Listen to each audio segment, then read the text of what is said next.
তারপরে কি বুয়েটে মাস্টার্স প্রোগ্রামে? তারপরে আসি, তাহলে আমি ক্রনোলজিক্যালি আসি। তোমার কি সময় হবে নাকি? আমার অনেক সময় আছে। আচ্ছা, তাহলে আমি আপনার এভাবে সময় থাকলে হইলো আর কি। আমার সমস্যা নেই, তাহলে আমি এভাবে যাই। জি, ওইটার পরে আমাদের যে টাকাগুলো হাতে আসলো এবং প্রচুর কাজ আসলো, আমি তোমাকে বলতে পারি যে আমরা 87 থেকে ফর্মাল কাজ শুরু করলাম। তো 87-88 আমাদের প্রচন্ড ব্যস্ততা গেছে। এবং সেই সময় আমার খিলগাঁয় আমাদের যে বাসা, তার পুরো গ্রাউন্ড ফ্লোর 1250 স্কয়ার ফিট আমার অফিস ছিল। জি। এবং প্রায় 1.5 কোটি টাকা আমার টার্নওভার ছিল এক বছরে সেই সময়। So it's hell of a work আর কি, যদি কাজের দিক থেকে দেখো। জি জি। হ্যাঁ, সো আমি যে জিনিসটা ওই সময় করছিলাম সেটা হচ্ছে কাজ তো চলছে, মানে চলছেই কাজ, কিন্তু সাথে আমরা ওখানে একটা আড্ডার জায়গা, যেভাবে তোমরা এখানে আড্ডা দিতে, এরকম ওখানেও আমার একটা আড্ডার জায়গা তৈরি হলো আমার অফিসে। আমাদের সিনিয়র অনেক আর্কিটেক্ট আমার ওখানে বসে চা খেত, আড্ডা দিত, গল্প করতো, বিভিন্ন ডিজাইন নিয়ে এগুলো নিয়ে কথা হতো, কোনো কাজ ছাড়াই আড্ডা হতো। এবং ওইখানে আমার ঢাকা ইউনিভার্সিটির আমার একটা কাজিন ছিল, ওর একটা বিরাট ফ্রেন্ড সার্কেল ছিল, ওরা এসে আড্ডা দিত ওই এখানে। এবং সবাই মিলে বুঝতে পারছিল যে কিছু একটা দেশের জন্য করা দরকার। ওই জিনিসটা আমাদের ওখানে যে ওদের এই কালচারটা হচ্ছিল, ওরা কেউ জব করবে না, ওরা দেশের জন্য কাজ করবে, কি করা যায় ইত্যাদি, এগুলো নিয়ে গল্প হতো, পজিটিভ গল্প হতো। তো ওই পর্যায়ে একটা সময় এসে আমার বন্ধু রোডস এন্ড হাইওয়েজ এর চিফ ইঞ্জিনিয়ার হিসেবে রিটায়ার করলো কয়েকদিন আগে। ও তখন ছিল তোমার এক্সিএনও তখন হয় নাই, সিনিয়র অ্যাসিস্ট্যান্ট ইঞ্জিনিয়ার ছিল। ও তখন আমাকে একদিন ফোন করলো, আমার স্কুল ফ্রেন্ড, কলেজ ফ্রেন্ড। তো একদিন আমাকে ফোন করলো, বললো যে একটা নতুন প্রস্তাব আসতেছে বাংলাদেশে, এটা for the first time in Bangladesh, তো এইখানে তুই ট্রাই করতে পারিস। আমি বললাম কি জিনিস? তখন বললো যে RRMP2 বলে একটা জিনিস আছে, এটা হচ্ছে রোডস অ্যান্ড হাইওয়েজ এর road rehabilitation and reconstruction project 2। ওইখানে ওয়ার্ল্ড ব্যাংক একটা প্রস্তাব দিল যে আমরা যে রাস্তাগুলো বানাই, হাইওয়ে গুলা, তখন হাইওয়ে বানাই এলাকার ডেভেলপমেন্টের জন্য, কিন্তু দেখা যায় ইন দ্য প্রসেস প্রচুর মানুষ কিন্তু ক্ষতিগ্রস্ত হয়ে যায়। যেমন আমার যদি একটা খেয়া ঘাট থাকে, যেটা ফেরি দিয়ে আমি শিফট করি, ফেরি থাকে, সেটাকে যদি আমি ব্রিজ দিয়ে শিফট করি, তাহলে ওখানে অনেক মানুষের বেচা বিক্রি, কেনা কাটা, এগুলো সব কিন্তু নাই হয়ে যায়। দোকানপাট ইত্যাদি, যে চানাচুর বিক্রি করতেছে তার যে অন্য সংস্থান, এগুলো সব অনেক কিছু ওখানে নষ্ট হয়ে যায়। এগুলো একটা উদাহরণ। এরকম ছাড়া যে জমিগুলোর উপর দিয়ে যাচ্ছে তার জমিগুলো চিরজীবনের জন্য নষ্ট হয়ে যায়, এরকম ভাবে বিভিন্ন রকম ভাবে ক্ষতিগ্রস্ত হয় মানুষ।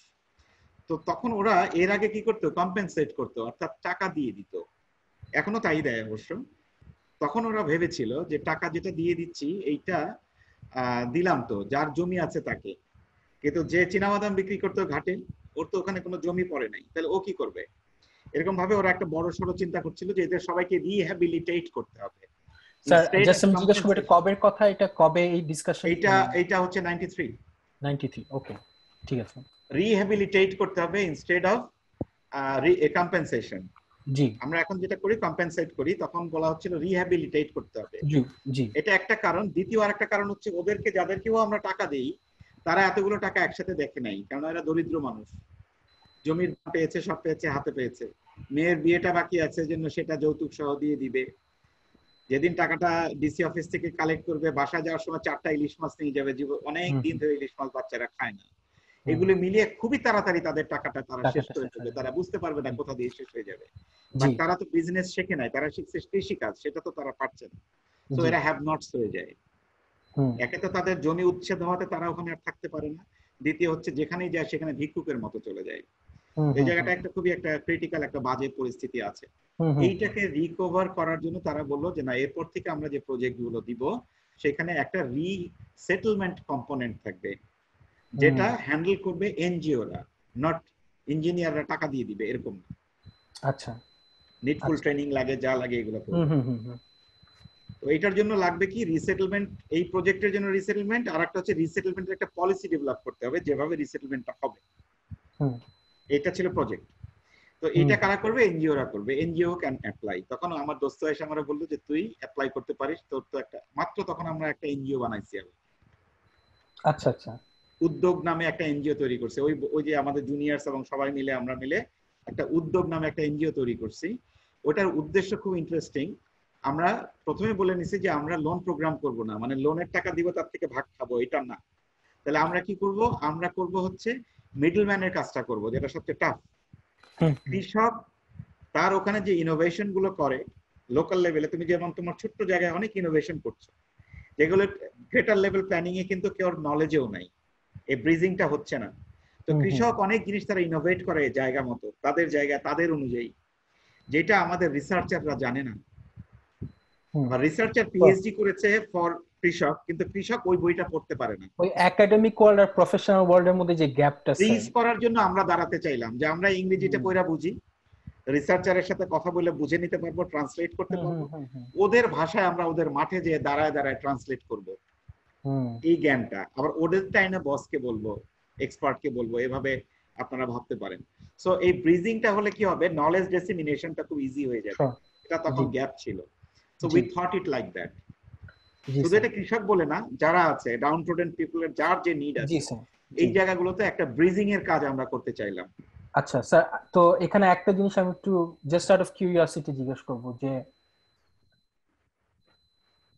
মানে এখানে কিন্তু ওই যে লাইক আই সেড, মানে কোনো ইনকামের কোনো ব্যাপার আসছে না এলিমেন্ট, মানে তো আপনার উদ্যোগকে সাস্টেইন করার জন্য কিভাবে জিনিসটা?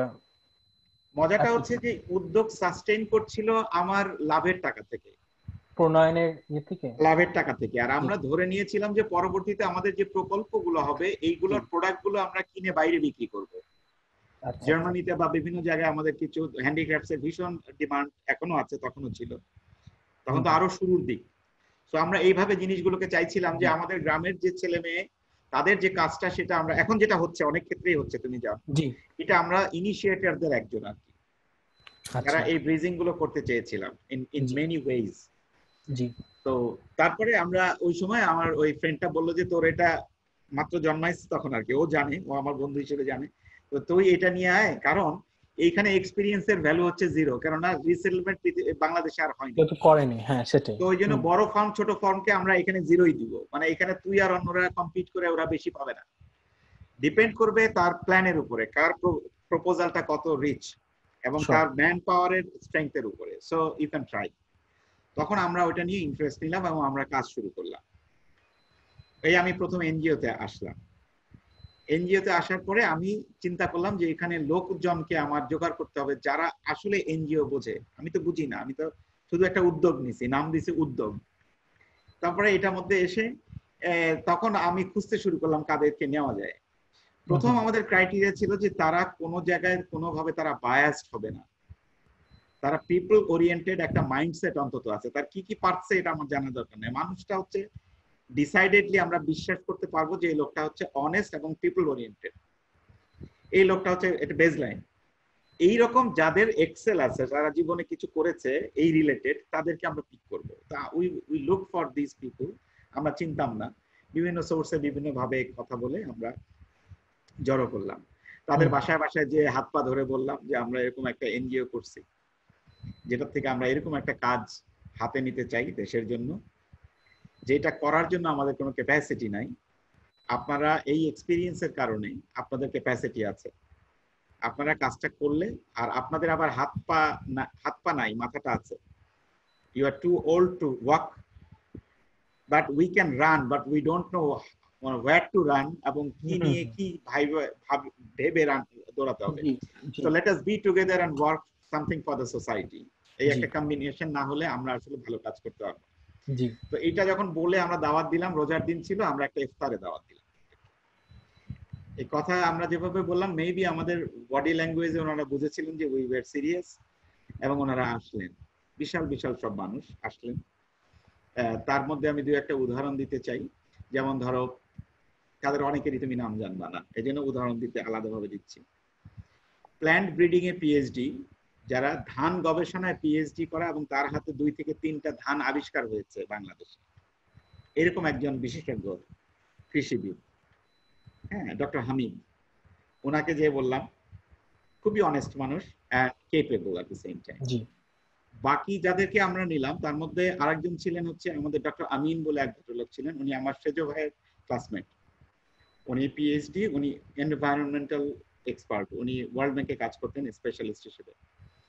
ওনাকে নিয়ে আসলাম ধরে ধরে, এবং উনি এদের মধ্যে সবচেয়ে ইয়াং ছিলেন আর কি। উনি ইন্ডিপেন্ডেন্ট ইউনিভার্সিটিতে তখন পড়াতেন। তো আমি এই কথাটা একটু বাড়ায় বললাম এই জন্য, পরে এটা তুমি রিলেট করতে পারবো আমি বলবো কেন। এরকম ভাবে বেশ কিছু মানুষকে আমি নিয়ে আসলাম, নিয়ে আসার পরে আমরা সবাই মিলে তাদের সাথে দাওয়াত খেলাম এবং এই কথাগুলো বললাম আমাদের যারা কমিটি ছিল। তো ওনারা সবাই এক বাক্যে রাজি হয়ে গেলেন এবং বললেন যে লাইফে আমরা অনেক টাকা আয় করছি, এবং যেটা এখনো আমরা তোমাদের অনেক সময় বলি যে বাচ্চাদের নিয়ে হোপ নাই, হোপলেস হয়ে গেছে, এগুলো বলি না, ওনারা বলতেছিলেন যে আমাদের এরকম একটা ধারণা হচ্ছিল যে ইয়াং জেনারেশন উচ্ছন্ন হয়ে গেছে, ওদের নিয়ে কোনো হোপ নাই, কিন্তু তোমাদের এখানে আইসা আমাদের আবার হোপটা তৈরি হয়েছে এবং আমরা ভাবতেই পারিনি যে এত গভীরে ইয়াংরা ভাবে। তো আমরা খুব হ্যাপি। আর জীবনে যত আর্ন করছি তাতে এখন তোমাদের আর আমাদেরকে কোনো টাকা দেওয়ার দরকার নেই, আমরা ফ্রি কাজ করব। তুমি এটা কম্পিট করো এবং আমাদের ফ্রি কাজ করার জন্য তোমার টাকাটা কম লাগবে, সেজন্য তুমি কম্পিটিটিভ হবে, বাট আমরা তোমাদের সাথে কাজ করে দিব নো ম্যাটার হোয়াট। তো এইভাবে আমার এক একটা গ্রুপের প্রধান, গ্রুপ লিডার হলেন এক একজন এক্সপার্ট, এবং এর সাথে আমার ইকোনমিক্সের ইকোনমিস্ট যিনি নাকি ইকোনমিক সাইডটা দেখবেন, সোশিও ইকোনমিক সাইডটা, উনি ছিলেন ডক্টর কায়সার। ওনার নামটাও খুব কম শোনা যায়। আর আনফরচুনেটলি ওনার সাথে আমার ব্যক্তিগত দেখা, উনি ওদিন আসতে পারেননি এবং পরে আর দেখা হয়নি, বাট উনি আমার সাথে কাজ করবেন আগেই কনসেন্ট দিয়েছিলেন। আমরা কম্পিট করলাম এবং ওয়ার্ল্ড ব্যাংকের এক্সপার্ট এসে আমাদেরকে শর্ট লিস্টেড করলেন। শর্ট লিস্টেড যারা, তাকে আরো শর্টেড লিস্টেড করলেন আর কি। চারটা ফার্মকে নিলেন আউট অফ 12-13 এরকম। চারটা ফার্মের ভিতরে আমাদের ফার্মের বয়স হচ্ছে 3 মাস, ব্যাকগ্রাউন্ড কোনো এক্সপিরিয়েন্স নাই। তার মধ্যে সিসিডিবির মতো ফার্ম আছে, তাদের মধ্যে অনেক বড় বড় ফার্ম আছে, ব্র্যাকের মতো ফার্ম আছে ইত্যাদি। সেখানে আমি টিকে গেলাম। আমাদের বলতে হতো যে কেন তোমাকে নিব, মানে তোমার এটা কি স্পেশালিটি যে তোমাকে রাখতে হবে। So I could defend. আমি শুধু এই কথাই তাকে বললাম যে দেখো, as long as the experience is concerned, the organization all are in the same plane, so no matter whether I am 3 months old or somebody is 30 years old, doesn't matter. So look at our experts and what they have done so far throughout their life. So you will be convinced that they can contribute in making the policy, and that will be one of the best policy in the world maybe. So আমরা চেষ্টা করব। তখন ওরা আমাকে short list করলো এই উদ্যোগকে, এত ছোট উদ্যোগকে। তারপরে এটা হয়ে যখন আমি বাসায় ফিরলাম, তখন শুরু হলো আমার এই ডক্টর কায়সা, এই ডক্টর আমিন, উনি এনজিও করতেন, উনি এনজিও জানতেন, কিছুটা এনজিও সম্বন্ধে ওনার ধারণা আছে। উনি আমাকে বললেন যে তুমি কি এনজিও যে বানাইলা, তুমি কি এনজিও বুঝো? আমি বললাম না, বুঝি না। বলে ঠিক আছে, বিকেলে বিকেলে আমি তোমাকে এনজিওর ক্লাস নিব, তোমাদের যারা ডিরেক্টর আছে তারা সবাই বসবা, আমি এনজিওর ক্লাস নিব, তোমাদের এনজিও করা শিখাবো, কারণ আমি দেখতেছি তোমাদের কারোর ওই ব্যাকগ্রাউন্ড নাই। হি ওয়াজ কাইন্ড এনাফ যে উনি টাইম দিয়ে আমাদেরকে এনজিওর এই শিক্ষাটা দিচ্ছিলেন। আমি আসতেছি তোমার এই পয়েন্টটাতে। এবং ওনার গাইডেন্সে আমরা ওনাকে টিম লিডার বানালাম। আমি যেহেতু চেয়ার করতেছিলাম, এই জন্য আমি ডিটিএল হলাম, without experience in NGO, but আমি ডেপুটি টিম লিডার ছিলাম। এবং আমরা একটা বাকি এক্সপার্টদেরকে নিয়ে বানালাম, যে এক্সপার্টের নামগুলো বললাম। এবং আমি তাদের মধ্যে সবচেয়ে বেশি বোকা লোক ছিলাম স্বাভাবিকভাবে, বাট আমি ওটা ম্যানেজমেন্টটা আমি করতেছিলাম ন্যাচারালি। ওই ভদ্রলোক রাতে রাতে আমাকে এনজিও শিখাতেন, বলতেন কিভাবে আমাদেরকে এই টেকনিক্যাল প্রপোজাল লিখতে হবে, বলে যেতেন। তারপরে আমি সেই টেকনিক্যাল প্রপোজাল পরের দিন লিখতাম এবং পরের দিন সন্ধ্যার সময় দেখাতাম। উনি এসে দেখে ওটাকে ইম্প্রোভাইজ করতেন, আমি আবার বাকিটা লিখতাম। এইভাবে আমরা কয়েকদিন ধরে রাত দিন কাজ করে এই প্রপোজালটা লিখি। এবং তোমার যেরকম আর্কিটেকচারাল ব্যাকগ্রাউন্ডটা তোমাকে কাজে লাগছে, ঠিক সেরকম ওইখানে যদিও এটা রিপোর্ট রাইটিং, ওটার মধ্যে আমার হাতের স্কেচ কাজে লাগছে। কারণ আমি ওই যে তোমার এখন যে তোমার পটাপট টেবিল বানায় ফেলে, তখন তো কম্পিউটার এগুলো পারতো না, মানে আমরা পারতাম না, বা কম্পিউটার অ্যাক্সেসিবিলিটি ছিল না। তখন আমরা হাতে এঁকে ওই সব জিনিসগুলো বানাইছি, যেগুলো আমার রিপোর্টে গেছে কালারফুল, এবং কিভাবে করব তার ফ্লো চার্ট, এগুলো সব আমার হাতে বানানো, হাতে লেখা, হাতে বানানো, হাতে রং করা। তো এইগুলি পরে করে ওটার মধ্যে ঢুকছে। তো যাই হোক, রিপোর্টে আমরা হাইয়েস্ট পেলাম, টেকনিক্যাল প্রপোজালে আমরা হাইয়েস্ট পেলাম, এবং উই গট 86 আউট অফ 100। আমার দোস্ত ছিল বলে আমাকে ফার্স্ট করে দিচ্ছিল পরে, যেহেতু ওই ইভ্যালুয়েট করতেছিল, তাদের মধ্যে ও একজন আর কি। তো ও বললো যে তোরা 86 পাইছিস আউট অফ 100। টেকনিক্যাল প্রপোজালে, আর তোদের ফিনান্সিয়াল প্রপোজালটা সেকেন্ড লোয়েস্টের উপরে। তো তোরা কাজটা পাচ্ছিস, কোনো ধরনের সন্দেহ নেই। We were so happy about that. তো আমরা বসে, এখন আমরা রীতিমতো বসে হিসাব করছিলাম কোথায় অফিস রাখবো, কোন জায়গায় অফিস দিতে হবে, অফিসের খরচ কত, কিভাবে চলবে, মানে কাজটা করার জন্য আমরা অর্গানাইজ করা শুরু করতেছিলাম ভেতরে।